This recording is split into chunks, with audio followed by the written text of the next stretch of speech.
কলকাতার street style বা ধাবার সেই বিখ্যাত ডিম তড়কা খেতে কার না ভালো লাগে।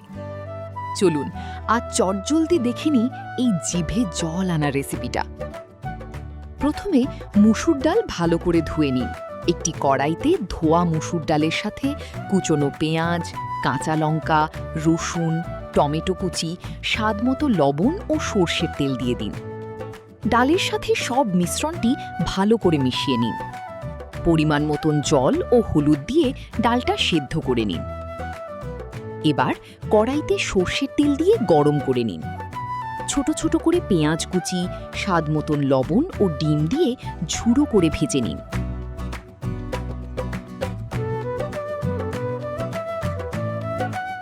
সেদ্ধ ডাল দিয়ে ৫-৭ মিনিট ফুটিয়ে নিন।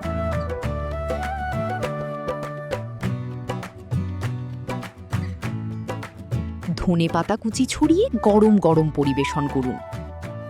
এই ছিল কলকাতার স্ট্রিট স্টাইল ডিম তড়কা বানানোর রেসিপি। আরও এমন রেসিপির জন্য আমাদের ফলো করুন।